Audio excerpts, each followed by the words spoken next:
What if the ashes never fell? Imagine a vibrant, thriving Pompeii, untouched by Vesuvius' fury.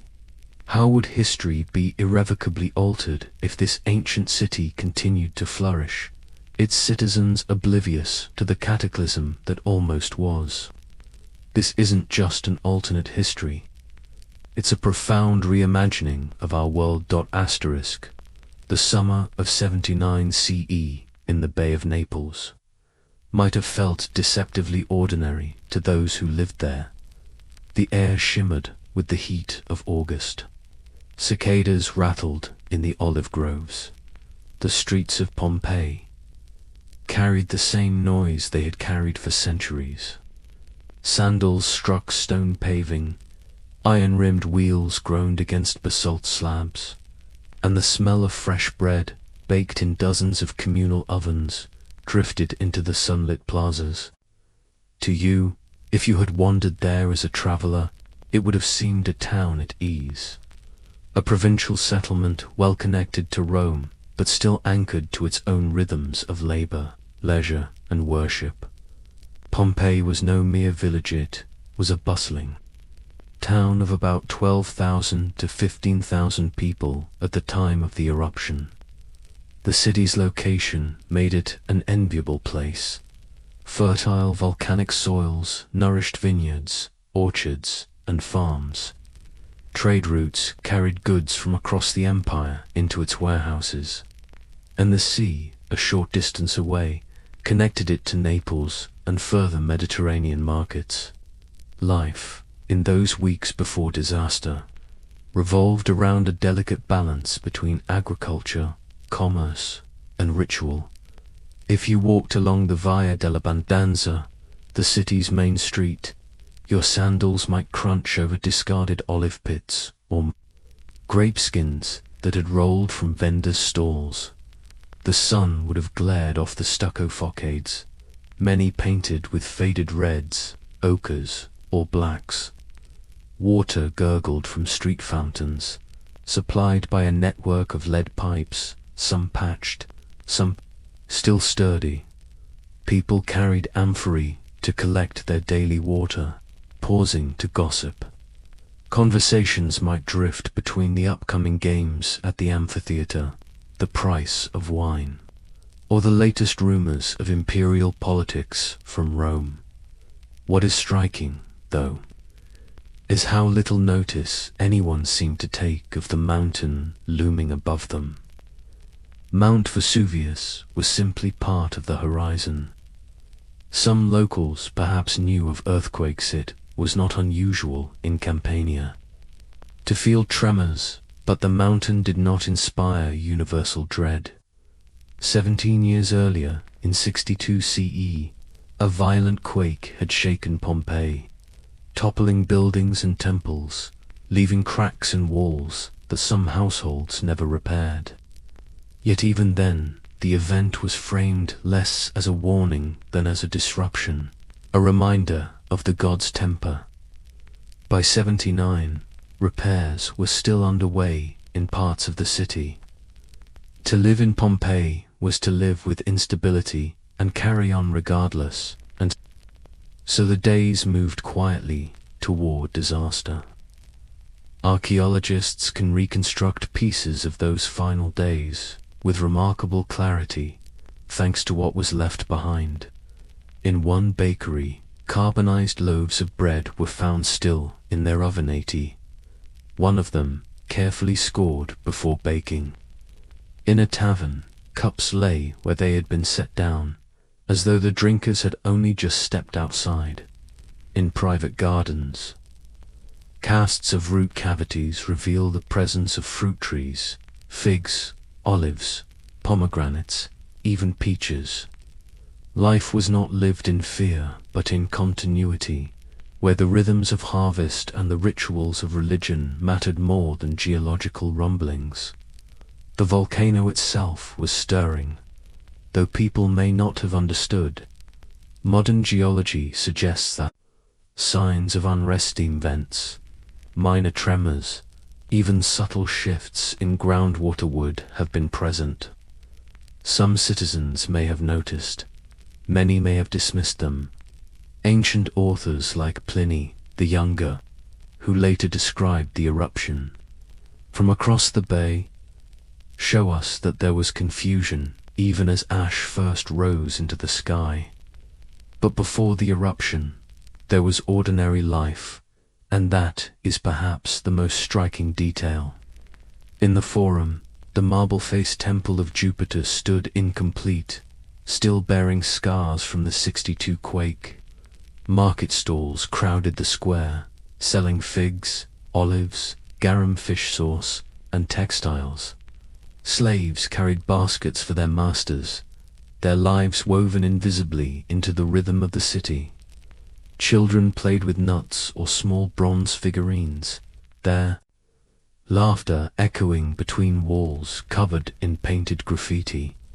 Lovers scrawled messages on plaster. Successus loves Iris, who does not return his love. The hum of humanity filled every street. The daily routines of Pompeii might even bore you if you stayed too long. Bakers kneaded dough, cloth dyers stirred vats of pungent chemicals. Fullers stomped in tubs of urine-soaked fabrics to soften and clean them. Farmers hauled grapes from vineyards to presses, where must would be collected and stored in dolia sunk into the earth. The amphitheatre promised distraction, gladiators clashing before cheering crowds, the echo of horns and drums. The baths offered relief, hot, warm, and cold rooms where sweat and steam cleansed away labor's dirt. And all around, the gods were invoked for fortune, whether in household shrines, painted Lareia glowing with oil lamps, or in the great temples where sacrifices smoked against the sky. Yet the ash was waiting to consider the title of this story. What if Pompeii never really died? You must hold in your mind the contradiction of its fate. The eruption of Vesuvius sealed Pompeii in silence, but in so doing, it preserved details of life more vividly than in almost any other Roman town. In death, it remained alive. Every loaf of bread, every painted wall, every scribbled note of love or insult endured in a way that countless thriving cities did not. Imagine if instead Vesuvius had remained quiet in 79 CE. Imagine if those final loaves had been eaten, those taverns swept clean, those streets worn down by centuries more of footsteps. Pompeii might have grown into a larger town, perhaps fading into obscurity like so many Roman settlements, its details erased by continuous habitation. What we know of it would then be far less, its graffiti painted over, its bread long consumed, its shrines replaced by later buildings.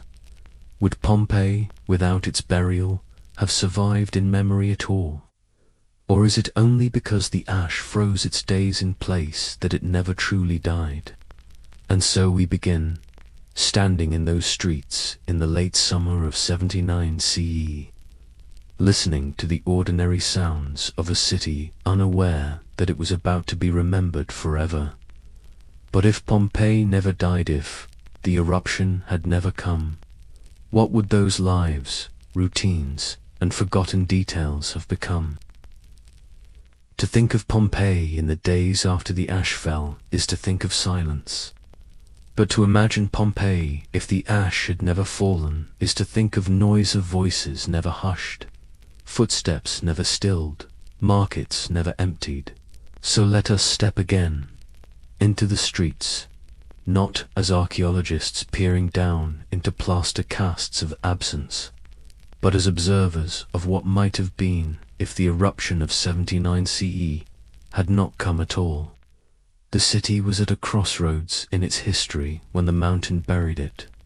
Much of Pompeii was still under repair from the great earthquake of 62 CE. Roofs remained broken. Temples stood scaffolded, walls bore cracks like scars across plaster. In some places, rebuilding had been completed. In others, construction dust lingered. If life had continued, those decades might have seen Pompeii reshaped: more marble, more Roman grandeur, more layers of repair that would have hidden the marks of disaster. You would have seen masons at work, patching walls with new plaster, sometimes painting over older frescoes with more fashionable designs. Wealthy homeowners were beginning to embrace a new style of wall painting, one that favored flat planes, of color with delicate architectural details, rather than the illusionistic landscapes of earlier decades. Those styles might have evolved further, changing the palette of Pompeii's interiors. The bright reds and blacks we know today may have faded under newer coats, and the art that now captivates us would have been overwritten by later trends. The amphitheater, too, would have regained its place as a site of spectacle. Just a decade earlier, in 59 CE, a violent riot between Pompeians and visitors from Nuceria had led to a 10-year ban on games. Blood had stained the sand of the arena, and the Senate of Rome had punished the city by forbidding such gatherings. By 79, the ban had been lifted, and the people of Pompeii once more gathered for gladiatorial contests. Without the eruption, these games would have continued, year after year, with cheers echoing beneath the looming mountain. The names of fighters, scratched into the walls by fans, might have multiplied. Celadus the Thracian makes all the girls sigh, one admirer once carved. Imagine how many more names might have followed if the years had stretched on. Daily commerce, too, would have deepened its hold on the city. Pompeii was tied to the rhythms of trade across the empire, and its goods, wine, olive oil, garum fish, sauce, were shipped across seas. The vineyards of the region were particularly prized.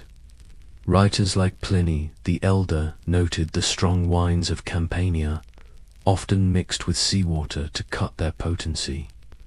These vineyards might have expanded further, terracing the slopes of Vesuvius with grapevines. A town whose wealth flowed from the soil might have become even more prosperous, perhaps rivaling Naples as a center of agriculture and trade. But prosperity always came with fragility. For the slaves who made up a significant portion of Pompeii's population, the continuation of the city meant the continuation of toil.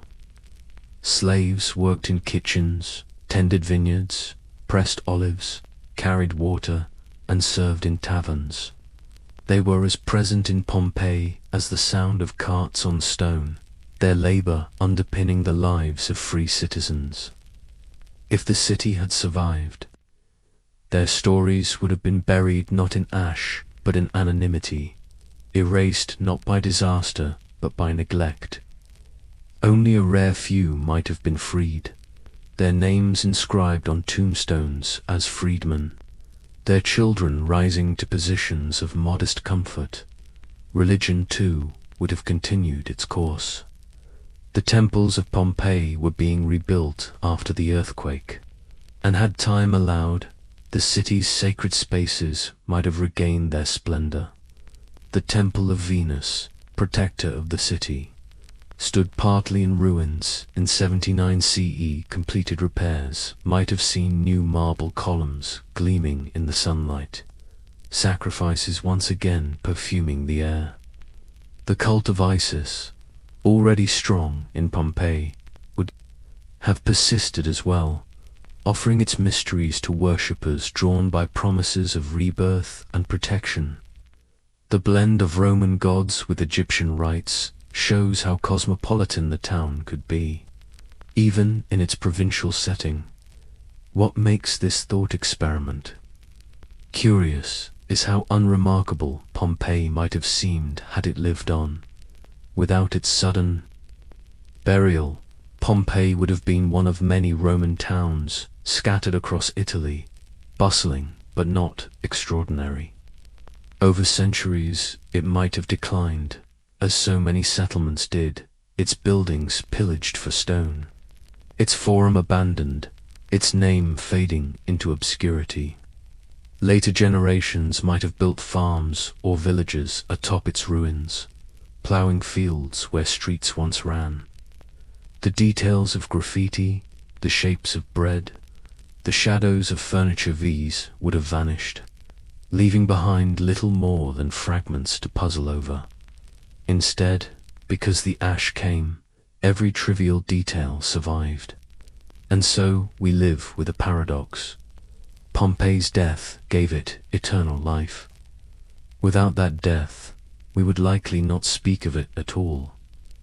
To dwell on this, let us turn to some of the forgotten corners of the city, the places where people lived out their days without thought of history. In the laundries, or Fullenike workers, stood in vats, stomping cloth in mixtures of water, clay, and urine, softening and whitening fabrics. The sharp ammonia smell would have clung to them, a daily reality of labor.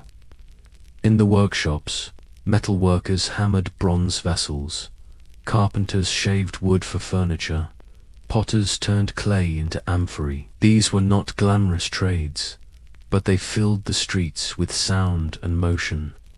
The taverns, small and smoky, offered respite. Counters made of stone, with jars sunk into their tops, held wine and stews. Patrons leaned against walls painted with simple images of food or drink, gossiping or gambling with dice. Some taverns were respectable, others blurred into brothels, where painted scenes adorned the walls.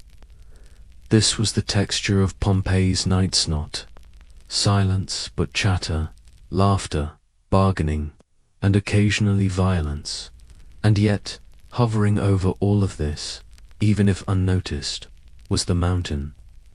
If Vesuvius had remained still in 79 CE, it would not have remained still forever.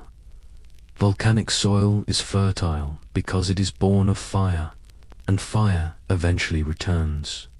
Perhaps the eruption would have come later, in another century, when memories of the 62 quake had completely faded. Or perhaps smaller eruptions would have broken the surface, scattering ash but sparing lives, allowing people to rebuild again and again. Life in Campania was always a gamble, trading richness of land for risk of destruction. So the question lingers: if Pompeii had not died in 79 CE, what shape would its survival have taken?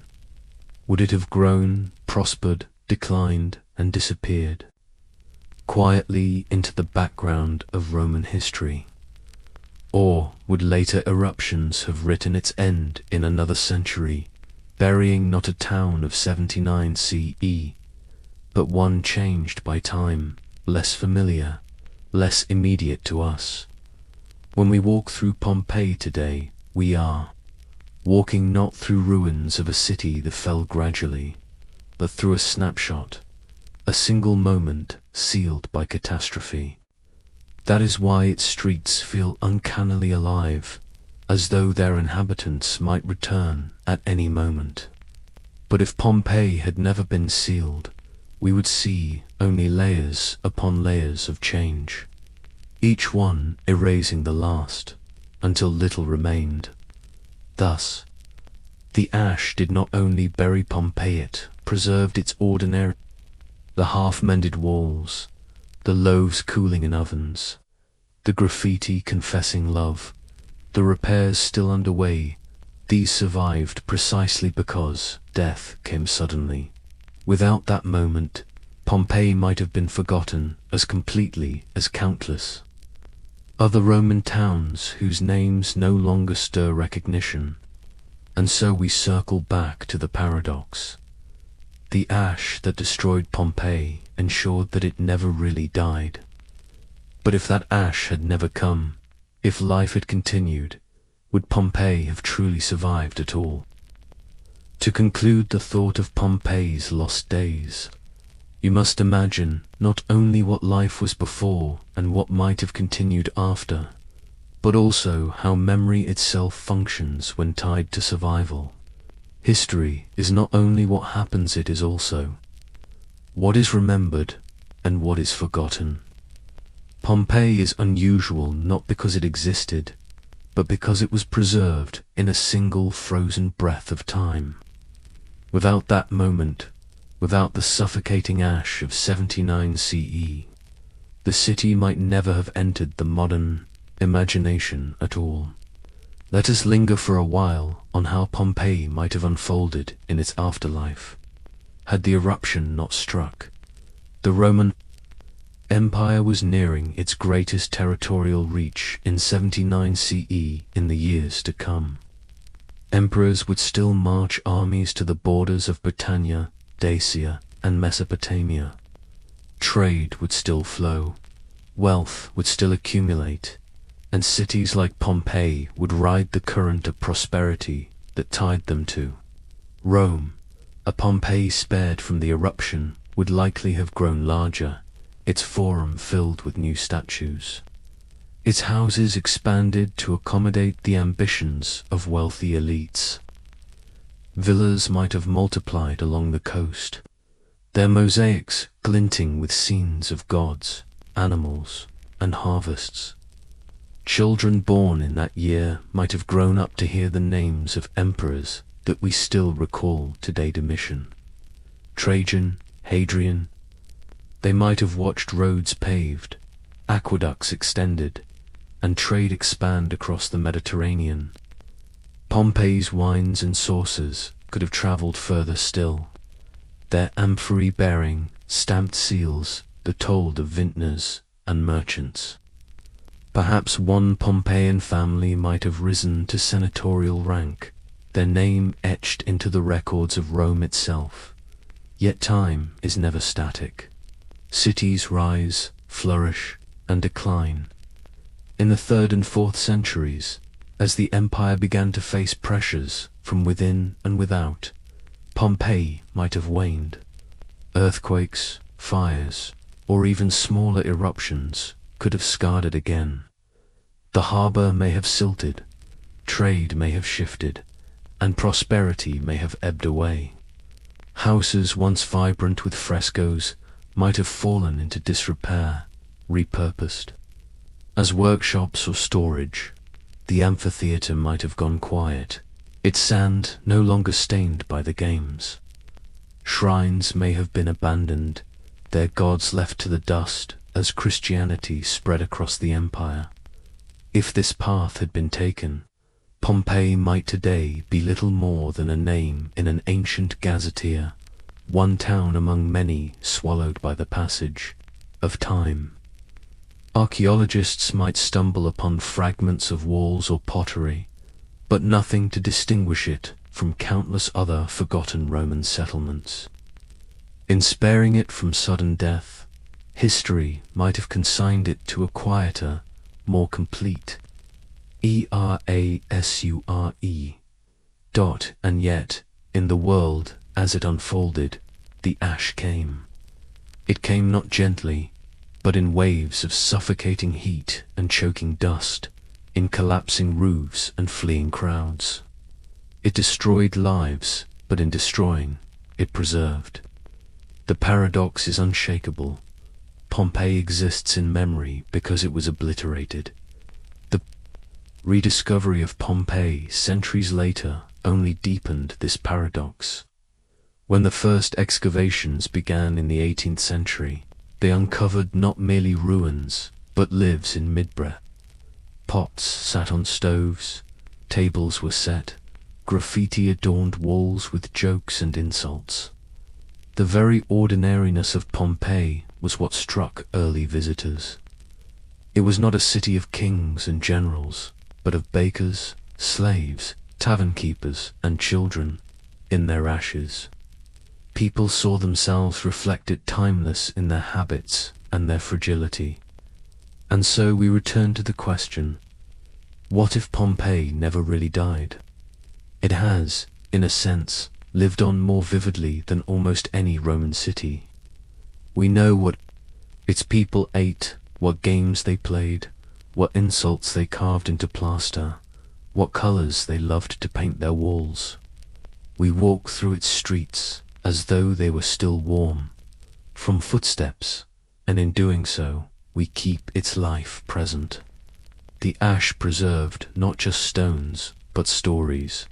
Had Pompeii survived the eruption, perhaps its name would not echo in the modern world. Perhaps it would have been forgotten, its traces buried by slow erosion of time rather than sudden catastrophe.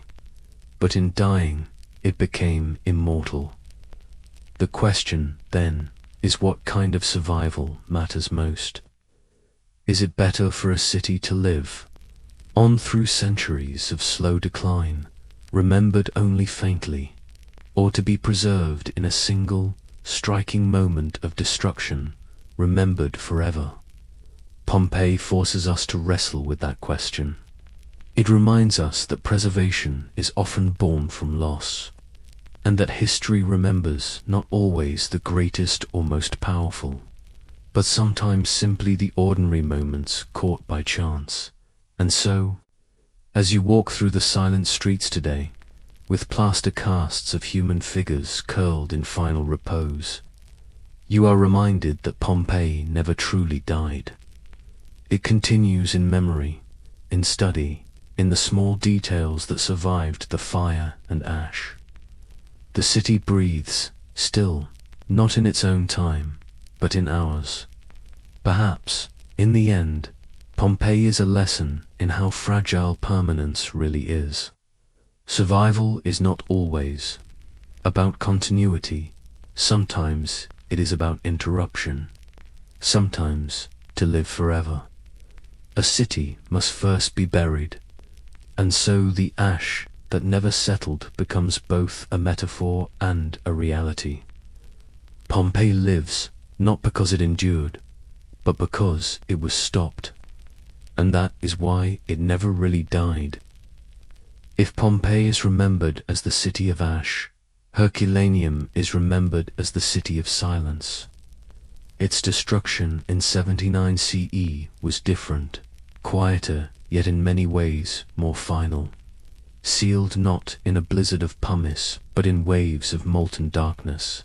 To understand Herculaneum, you must imagine not only the lives that filled its narrow lanes, but also the peculiar way its end shaped what remained. Herculaneum, smaller than Pompeii, sat closer to the sea, nestled between the slopes of Vesuvius and the Bay of Naples. With a population of perhaps 5,000, it was more compact, more affluent, and in many ways more refined. While Pompeii bustled with trade, taverns, and markets, Herculaneum was quieter, more residential, its streets lined with elegant villas belonging to Rome's wealthier classes. To wander its lanes before the eruption would have been to move among colonnaded courtyards, mosaiced floors, and richly painted walls that whispered of wealth, taste, and leisure. Where Pompeii seemed provincial, Herculaneum seemed polished. Its seafront boasted terraces that looked out across the bay, where ships anchored and fishermen hauled in catches. Wealthy residents could stroll between their gardens and the sea, moving from shaded porticos to breezy shorelines. The house of the deer, for instance, overlooked the water with statues of stags frozen mid-lip, while the house of the mosaic atrium dazzled with colored stones set in intricate patterns. These were not houses merely of survival, but of style, where art and architecture framed daily life. Yet Herculaneum was no mere playground for the rich. Its smaller streets were alive with ordinary tasks. Bakers tended their ovens, craftsmen hammered bronze or carved wood, and fishmongers hawked their catches at the marketplace. Slaves and servants moved in and out of courtyards, fetching water from fountains or carrying baskets of produce. Children played with marbles or chased one another along stone pavements. The smell of baking bread mingled with salt air from the sea, while in the distance the mountain loomed of a present, yet largely ignored. Unlike Pompeii, which had been battered by the earthquake of 62 CE and was still mending its scars, Herculaneum had fared somewhat better. Some repairs were needed, but the town carried less of the visible ruin. Its public buildings stood intact. Its houses remained opulent. Its streets offered the appearance of stability. To a visitor from Rome, Herculaneum might have seemed like a comfortable retreat, a town where one could escape the noise of empire without sacrificing elegance. In this thought experiment, what if Herculaneum had never fallen? We are asked to imagine how this smaller, quieter city might have developed. Across the centuries, would it have become a rival to Naples, its villas expanding along the shore? Would its prosperity have carried it into late antiquity, surviving invasions, earthquakes, and the slow crumbling of empire? Or would it, like so many coastal towns, have dwindled, its stones carted away, its name erased, its silence achieved, not through fire, but through neglect? But before we consider its survival, we must first dwell on its life. For life in Herculaneum was shaped by subtler rhythms than those of Pompeii. Water, for instance, played a central role. The city had a sophisticated system of cisterns and fountains, drawing from aqueducts that carried fresh supplies into the town. The baths vital to Roman daily life were splendidly adorned, with marble pools and vaulted ceilings decorated with stucco reliefs. To bathe in Herculaneum was not only to cleanse the body, but to participate in a ritual of sociability and refinement. Men gathered in one set of baths, women in another, their conversations flowing as freely as the water. The streets themselves were narrow, shadowed by 2- and 3-story buildings, many with wooden upper floors. Unlike Pompeii, where fire and collapse destroyed such fragile elements, Herculaneum's unique burial preserved them. When modern excavations revealed carbonized wood beams, doors, even furniture, it was as though the town had been stopped mid-motion. Chairs, shelves, and chests remained in place, silent testimony to the lives they had served. Imagine, then, if these lives had not been interrupted, the house of the relief of Telephys, with its marble relief depicting the myth of Achilles and Telephys, might have continued to echo with dinner parties and banquets. The wealthy owners might have hosted guests in rooms frescoed with bright colors, reclining on couches while slaves poured wine and musicians played soft notes on lyres. Business transactions, political debates, and family celebrations would have unfolded in these spaces, weaving together the fabric of the city's daily rhythm. Religion, too, shaped Herculaneum's identity. Household shrines, or laurea, glowed with oil lamps, where offerings of fruit, bread, and incense honored protective spirits. Public temples dedicated to Hercules, the town's namesake, connected the city to both myth and empire. Hercules, the hero of strength and endurance, was invoked as a guardian of the town, his legend tied to its very foundation. That devotion might have deepened had the city endured, its cult expanding alongside Roman religious life. Yet beneath these ordinary patterns of wealth and worship, the mountain waited. Vesuvius was closer to Herculaneum than to Pompeii, and when it erupted, the town was struck not by drifting ash, but by pyroclastic surges, blistering waves of superheated gas and rock. The silence that followed was not the silence of abandonment, but the silence of instantaneous destruction. Those who had fled toward the shoreline were entombed in boathouses, their final moments preserved in haunting detail. But if we imagine differently, if the mountain had stayed quiet in 79C, either shoreline of Herculaneum would have continued to bustle.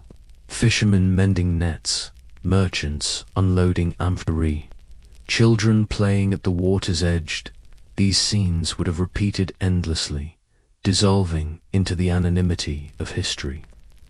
Herculaneum might never have been rediscovered, because it might never have been lost. Here lies the curious irony. The city's sudden silence gave it a voice. The charred beams, the preserved scrolls of the Villa of the Papyri, the skeletal remains. In the boathouses all speak, because they were sealed away. Without that sealing, their stories might have vanished. And so, as we walk its streets in imagination, we are faced with the same question that haunted Pompeii: is survival measured in years lived or in memory kept? If Pompeii's memory survives through ash, Herculaneum's memory survives through silence and shadows. To explore its fate is to move deeper into the paradox of history, that sometimes what disappears is what remains most vividly. Yet to imagine a Herculaneum unburied, spared from Vesuvius in 79 CE, is to imagine not silence but continuity, a city that would have drifted into the longer, quieter rhythms of Roman time. Let us return to its streets before the fire arrived, and trace what survival might have meant. Herculaneum's scale set it apart. With only a few thousand inhabitants, its streets were less crowded than Pompeii's, its atmosphere less mercantile. It was not a hub of bustling taverns and workshops so much as a retreat for the wealthy. Villas spilled across terraces overlooking the bay, their owners connected to Roman political and cultural life. Senators, merchants, and equestrians could spend time here away from the noise of Rome, while still maintaining ties to the empire's currents of trade and power. Had the eruption not erased it, Herculaneum might have developed into something like a Roman seaside resort. Its proximity to Naples, its elegant houses, and its commanding views of the bay positioned it to become a place of status and leisure. Archaeological finds support this vision. Imported marble, elaborate mosaics, frescoes painted with scenes of myth and landscape, and sculptures adorning gardens. These were not decorations for survival. They were expressions of wealth, identity, and cultivated taste. Consider, for instance, the Villa of the Papyri, perhaps the most famous structure linked to Herculaneum.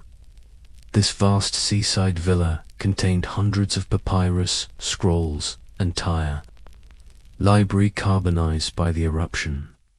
In their preserved state, they offer us rare glimpses into ancient philosophy and literature. But if the eruption had never struck, those scrolls would have continued to be read, copied, and perhaps eventually dispersed. Their survival might not have been guaranteed. Papyrus is fragile, and libraries perish as centuries pass. Ironically, their destruction by fire preserved them in a form that modern technology can now begin to read. Without that fire, we might never have known the villa's intellectual life at all. So what if Herculaneum had endured? The scrolls may have vanished in the slow erosion of time.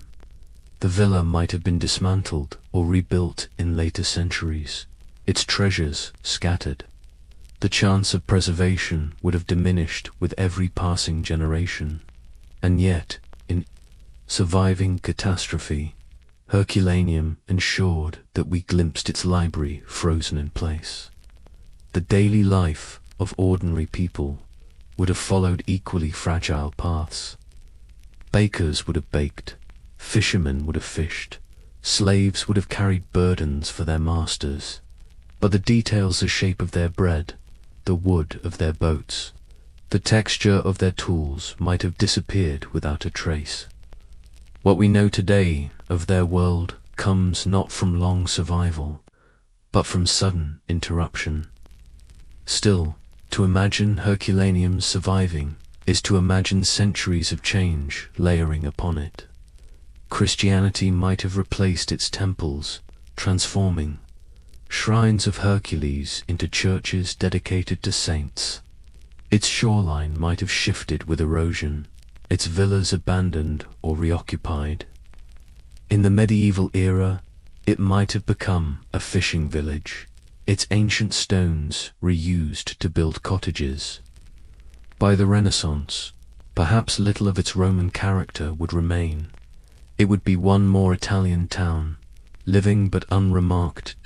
Instead, what modern excavators uncovered was something haunting. Not just structures and objects, but bodies. The boathouses along the shoreline contained over 300 skeletons, men, women, children, who had sought safety by the sea, only to be overtaken by the pyroclastic surge. They crouched, huddled together, some carrying jewelry or tools, others embracing family members. Their preservation was grim, yet intimate, showing us not only that they died, but how they died. If the eruption had never come, those people would have lived out their lives in anonymity. Their names might never have been recorded, their deaths unremarked. But in perishing together, they became strangely immortal, their silence a kind of testimony. And here again we see the paradox. To survive in memory, they had to be destroyed. In reality, the architecture of Herculaneum also illustrates this tension. The eruption buried the city under nearly 20 meters of volcanic material, much deeper than Pompeii. This depth preserved fragile things that rarely last: wooden beams, woven baskets, even remnants of food. Archaeologists have found carbonized loaves, figs, nuts, and jars of grains. A child's wooden cradle, a bed frame, a table oar remained. Without the eruption, such objects would have decayed centuries ago, their forms lost. Instead, they remain, allowing us to glimpse the ordinariness of ancient life in exquisite detail. And yet, the thought persists. Had Herculaneum continued to live, might it have left a different kind of legacy? Not as a time capsule, but as a participant in history. Could it have grown into a cultural center, producing writers, artists, or statesmen whose names would endure? Could it have rivaled Naples in importance? Or would it, like countless other towns, have slipped quietly from the record, its people remembered only in fragments of pottery or inscriptions? The truth is that most cities die not in fire but in silence, through neglect, abandonment, or transformation.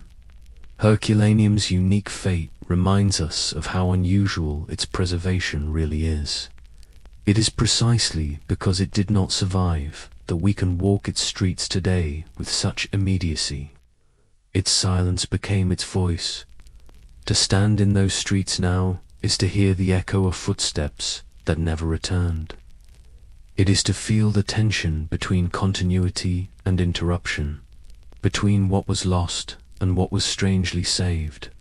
And it is to ask, is survival really about lasting presence, or about the ability to be remembered? Herculaneum forces us to reconsider what it means to never really die. The silence of Herculaneum is unlike the silence of Pompeii. Pompeii's ash whispers of noise cut short, the crash of roofs, the cries of families, the endless raining pumice that smothered sound. Herculaneum's silence feels deeper, heavier, as though the town was swallowed whole, locked away beneath a tomb of volcanic rock that would not yield for centuries. In order to conclude its story, you must stand within this silence and consider what it means for a city to live on in memory only because it was extinguished so suddenly. Herculaneum's destruction in 79 CE was distinct, where Pompeii was buried. In a rain of ash and pumice, Herculaneum was struck by pyroclastic surges, waves of superheated gas and molten matter that swept down from Vesuvius at terrifying speed. The air itself ignited.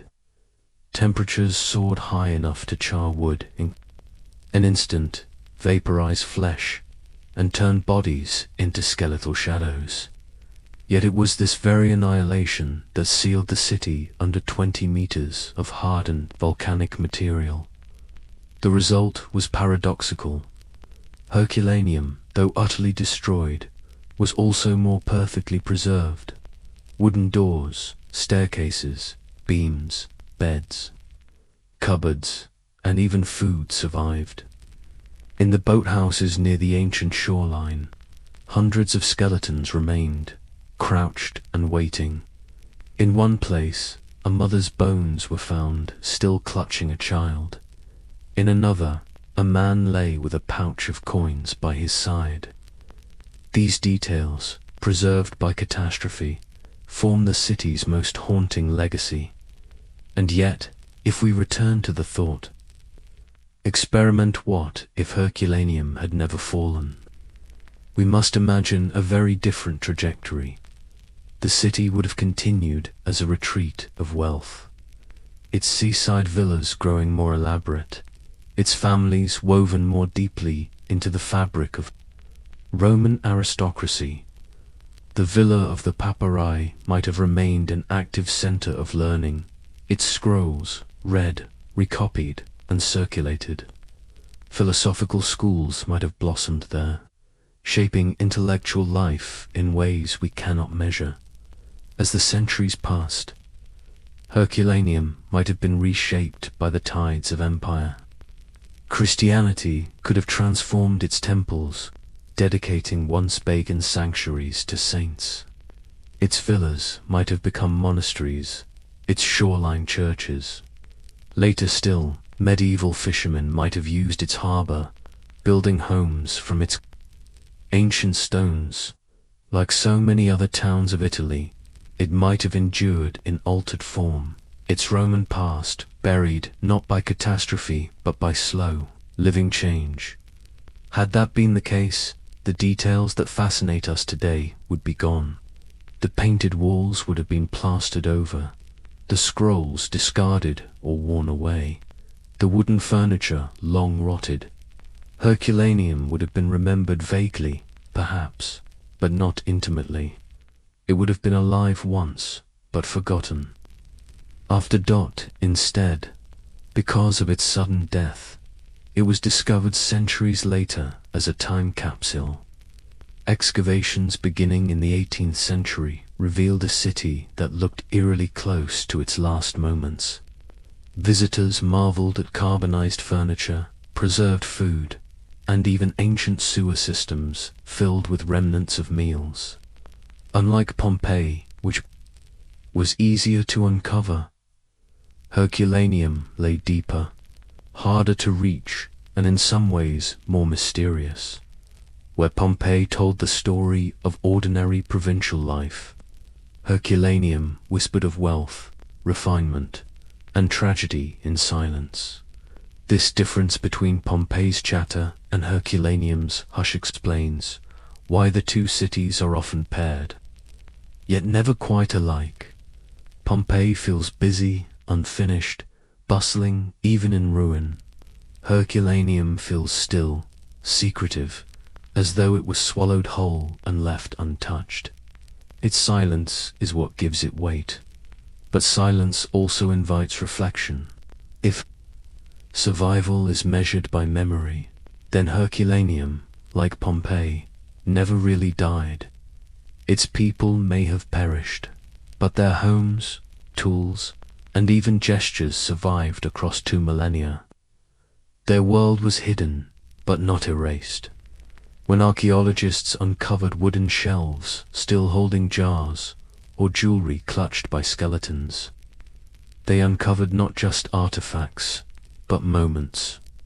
And in doing so, they allowed Herculaneum to speak again. The lesson of Herculaneum is perhaps harsher than that of Pompeii. It reminds us that memory often requires loss, and that history preserves only what chance and disaster allow. Without the eruption, Herculaneum would likely have been forgotten, its name a faint footnote. With the eruption, it became unforgettable, though at a terrible cost. And so we return to the paradox that frames this series. What does it mean for a city to never really die? Is it to continue living, changing, fading quietly into obscurity? Or is it to be stopped, suddenly, sealed and remembered forever? Herculaneum suggests the latter. It did not live on through continuous habitation, but through its silence, its stillness, its preservation in fire. Its streets remain quiet even today. Yet through them echoes a story that refuses to vanish. Perhaps then, the silent streets of Herculaneum remind us that history's endurance is not always about survival, but about interruption. Sometimes, it is the sudden end that ensures the longest memory, and so, Herculaneum, too like Pompeii, never really died.